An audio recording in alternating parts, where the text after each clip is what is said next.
John Mercer woke up in a cell that smelled like rust and something alien. His head throbbed. The last thing he remembered was the flash of light as his survey ship was hit. Now cold metal pressed against his back, and strange sounds echoed through walls too thick to break. A low hum grew louder. The cell door slid open with a hiss. Two tall figures stepped in. They had gray-blue skin stretched over muscle and bone. Their eyes were yellow with slits for pupils. They wore armor that seemed to shift colors like oil on water. "On your feet, human," one said through a translator device. Its voice sounded like rocks grinding together. John stood slowly, measuring his chances. The aliens were at least 7 feet tall, with claws that curved from their 4-fingered hands. They carried weapons that hummed with energy. "The commander wants to see what Earth sends to the stars," the second alien said. "Move." They marched him through corridors filled with other aliens watching him with hungry eyes. Some made clicking sounds that might have been laughter. John counted turns, noted security points, looked for weaknesses, old habits from his special forces days. They entered a massive room with tiered seating. Hundreds of the aliens sat watching. In the center was a circular area with dark stains on the floor. Blood, John realized. Not all of it was red. A larger alien in ornate armor stood on a platform above the others. "I am High Commander Vex of the Vraxian Dominion," it said. "You are the first human we have captured alive." John said nothing. "Your species is new to space, weak, soft. You will help us understand how easily humans break." Another door opened. Guards pushed in a man with a bloody face. John recognized him as Pete Daniels, the ship's engineer. "We have conquered 17 species," Vex continued. "All now serve the Dominion. All were like you, thinking themselves special until they met their betters." Pete stumbled forward, his eyes finding John's. "They've been at this for days," he whispered. "Don't give them anything." The High Commander made a sharp gesture. A guard stepped forward and drove a blade into Pete's back. Pete's eyes widened in shock. He fell to his knees, then collapsed. Something changed in John. The room seemed to slow down, his vision sharpened. His heart beat steady and strong. He felt a coldness spread through him, not fear but focus, ancient instincts waking up. "Disappointing," Vex said. "Now you will fight for our entertainment. If you amuse us, you live another day." 3 Vraxian warriors entered the circle carrying short blades. They spread out, surrounding John. "Begin," Vex ordered. The first warrior lunged. John stepped aside, grabbed the alien's arm, and used its momentum to slam it into the second attacker. He twisted the blade free and slashed across the third warrior's chest. Green blood sprayed. The crowd went silent. John moved differently now, not like prey running from predators, like a hunter. His eyes never blinked. His movements were efficient, deadly. He circled the wounded warrior, blade held low. "Impossible," Vex said, leaning forward. "Your kind are plant-eaters, prey species."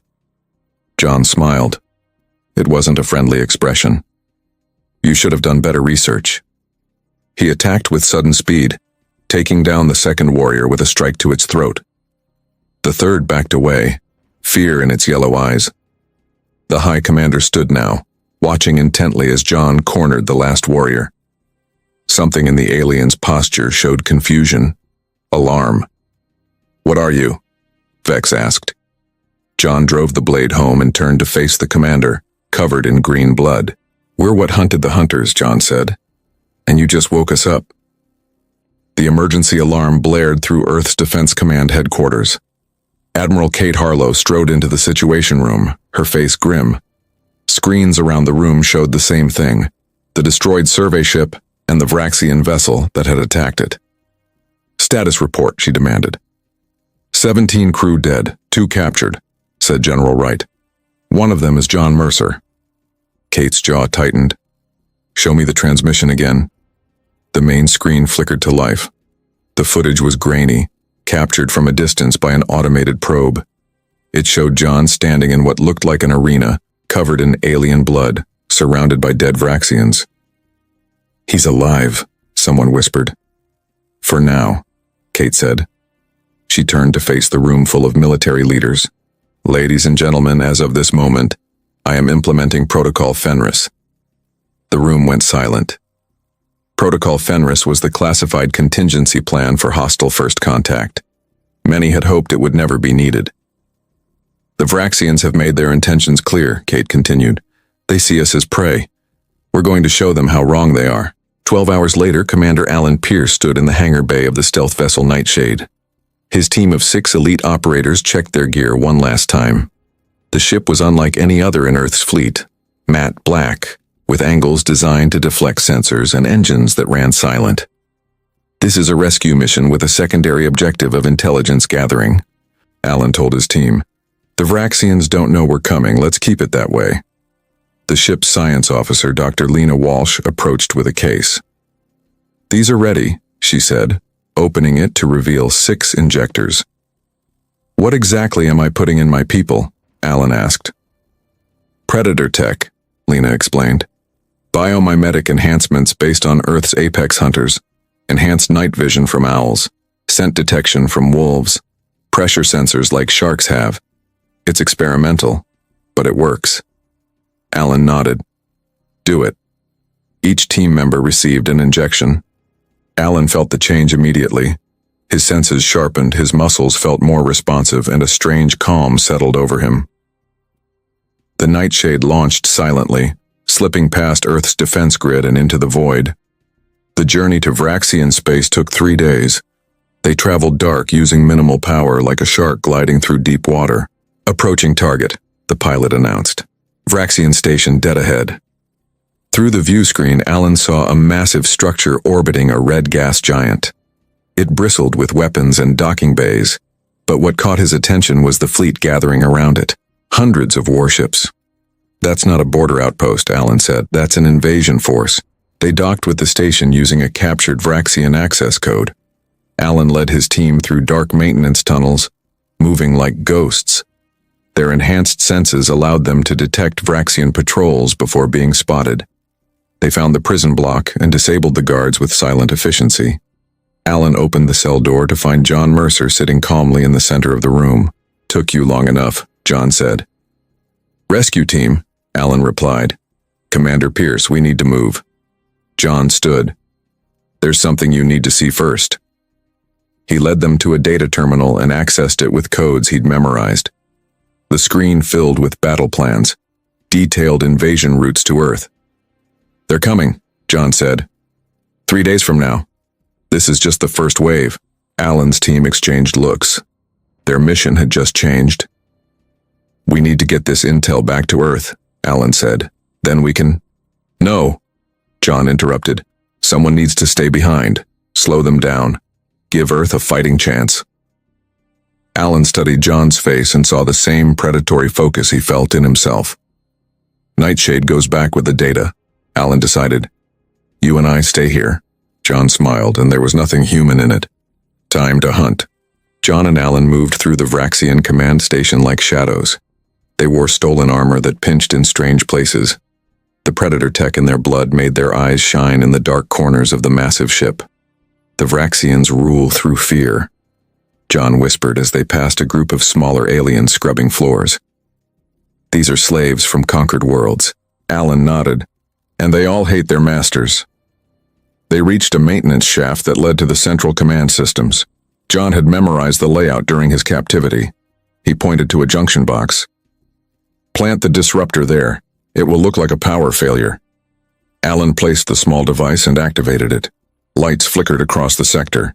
Vraxian guards ran toward the main power hub, leaving their post empty. Now, John said. They slipped into the command center's lower level. Screens showed the massive invasion fleet preparing for jump. Hundreds of warships waited for the signal to attack Earth. Back on Earth, Admiral Harlow stood before the United Nations Security Council. The room was packed with world leaders, their faces pale with shock. The Nightshade has confirmed it, she said. The Vraxian Dominion plans to invade in less than 48 hours. A Chinese general stood up. Can we negotiate? They don't negotiate with what they consider food, Kate replied. They've conquered 17 species this way. We're next unless we fight. What can we possibly do against such a force? Asked the French president. Kate pressed a button. The screen behind her showed factories and shipyards around the world being converted to war production. Everything, she said. Commercial ships are being armed. Satellites repurposed as weapons platforms. Every nation is sharing military technology. We fight together or we die separately. In a distant part of the galaxy, representatives from 20 species gathered in the Galactic Council chamber. Most were prey species in their evolutionary history, herbivores with large eyes and quick reflexes. The humans are resisting the Vraxians, announced a delegate with 4 arms and wide, nervous eyes. They refuse to surrender. Madness, said another. The Vraxians cannot be defeated. We all learn to submit. These humans are different, said a small, furry delegate. Our intelligence suggests they evolved as predators themselves. A murmur ran through the chamber. The concept was disturbing to most present. Back on the Vraxian command station, John and Alan accessed the central computer core. Alan's fingers flew over the alien controls, planting viruses and backdoors. I found something, he said suddenly. Look at this.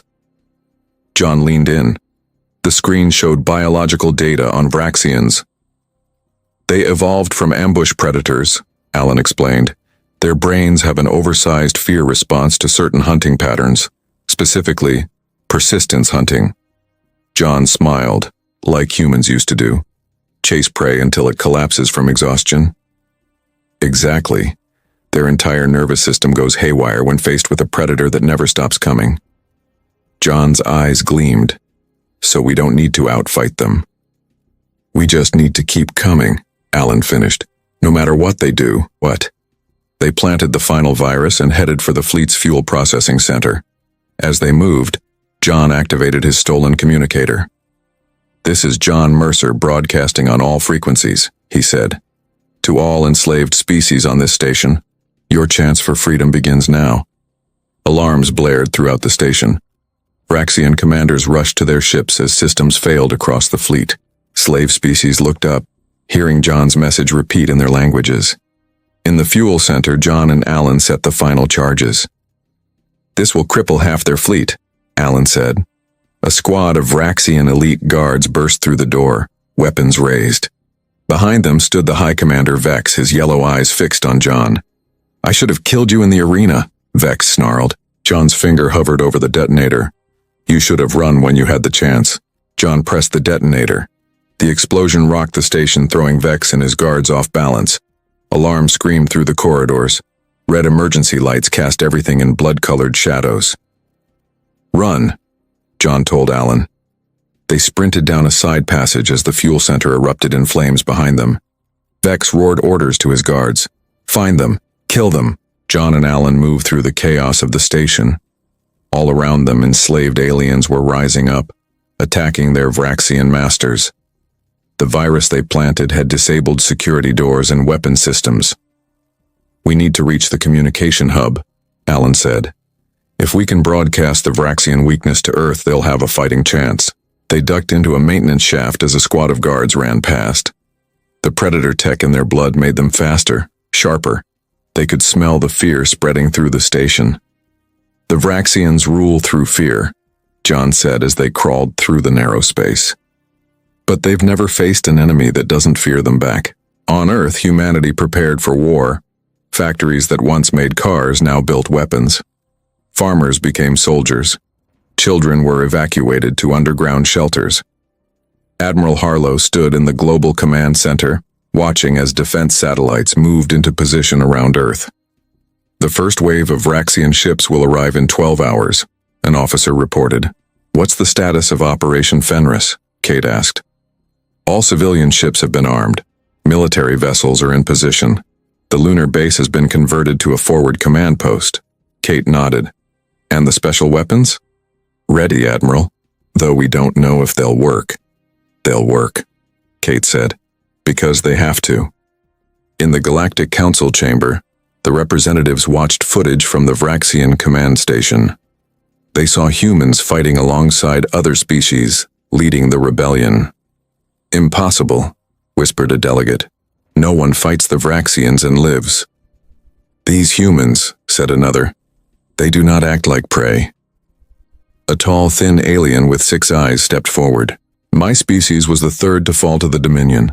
We have served them for 800 years. Perhaps it is time we remembered how to fight. Back on the station, John and Alan reached the communication hub. Bodies of Vraxian technicians lay on the floor. Alan went to work on the main console.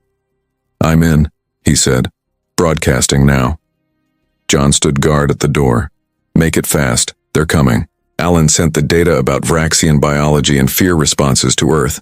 He added tactical information about their ships and weapons. Done, he said. Earth knows how to hurt them now. A new alarm sounded. The station shuddered. What's happening? John asked. Alan checked the screens. The Vraxians are abandoning the station. They're launching the invasion fleet early.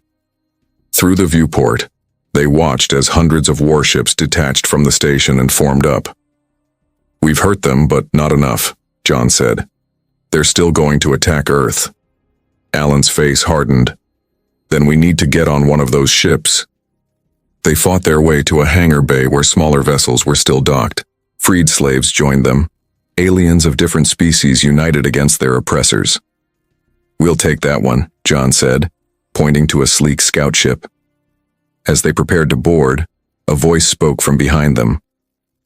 The prey that hunts, said a Vraxian scientist, stepping from the shadows. Unlike the others, this one wore no armor, only a simple robe. I have studied your kind since you arrived. John raised his weapon. Wait, the scientist said. I wish to help. I have seen what you are. And what are we? Alan asked. You are persistence hunters, the most terrifying predator type in our mythology, the ones that never stop coming. The scientist's yellow eyes blinked slowly. My people have forgotten what it means to be hunted.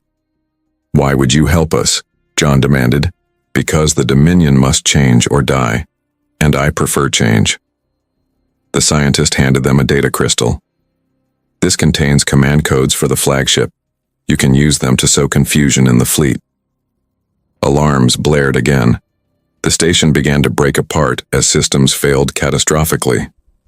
We need to go now, Alan said. They boarded the scout ship with their new ally. As they launched into space, they saw the massive invasion fleet jumping to light speed, heading for Earth. The scientist looked at the humans with a mixture of fear and respect. You have awakened something in the galaxy that has slept for millennia. What's that? John asked. Hope, the scientist replied. And for my kind, something we had forgotten fear.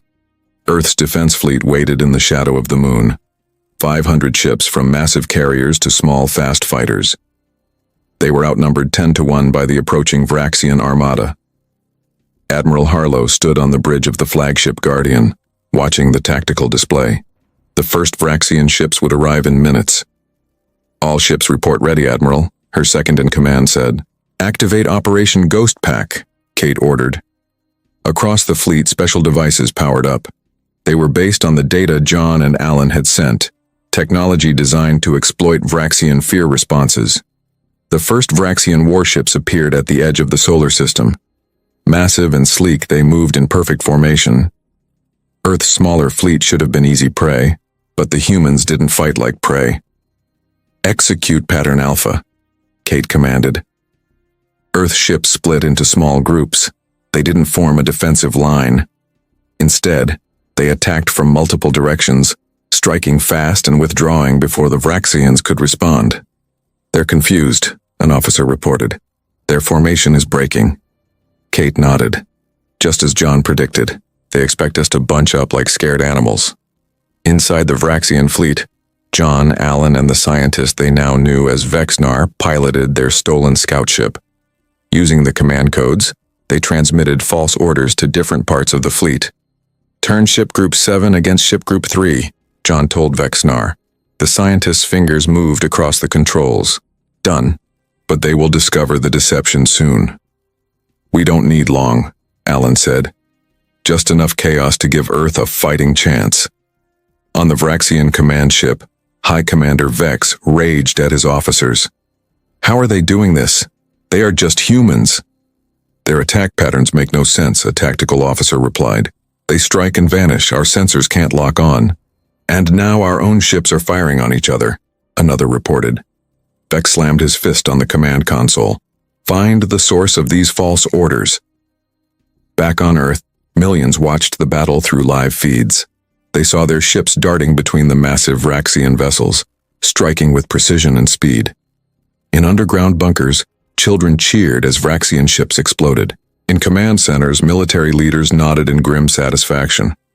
For the first time since the Vraxians appeared, humans felt hope. The battle spread across the solar system. Earth ships used the planets and moons as cover, appearing and disappearing like ghosts. The Vraxians, used to enemies that fought head-on, struggled to adapt. Their ships are breaking formation, Kate's tactical officer reported. They're trying to regroup. Now, Kate ordered, launch the ghost packs. Small, unmanned vessels shot from Earth's carriers. They emitted signals that mimicked human brain patterns, the patterns of hunters on the prowl. The signals triggered primal fear responses in Vraxian brains. On the Vraxian command ship, officers began to panic. Warning alarms blared as more ships were lost. We are being hunted, a Vraxian officer whispered, his voice shaking. Vex grabbed him by the throat. We are the hunters, not them. Sir, another officer called. We've located the source of the false commands. It's coming from a scout ship inside our own fleet. Vex's yellow eyes narrowed. The human from the arena, find that ship and destroy it. In their stolen vessel, John, Alan, and Vexnar worked frantically as alarms sounded. They've found us, Vexnar said. All ships in this sector are being ordered to fire on us. John looked at the tactical display. They were surrounded by Vraxian warships. We need to reach their command ship, he said. It's our only chance. Impossible, Vexnar replied. We would be destroyed before we got close. Alan smiled grimly. Not if we use their fear against them. He activated the ship's communication system. This is Commander Alan Pierce to all enslaved species on Vraxian vessels. The time has come. Rise up, take control. Earth stands with you. Across the Vraxian fleet, the message spread. Slave crews who had watched the battle unfold saw their chance. Rebellions erupted on dozens of ships. Now, John said, full speed for the command ship. Their small vessel shot forward, weaving between battles as the Vraxian fleet tore itself apart from within. On Earth, Admiral Harlow watched in amazement as the enemy fleet fell into chaos. What's happening out there? She demanded. Her tactical officer looked up, eyes wide. The impossible, Admiral. We're winning.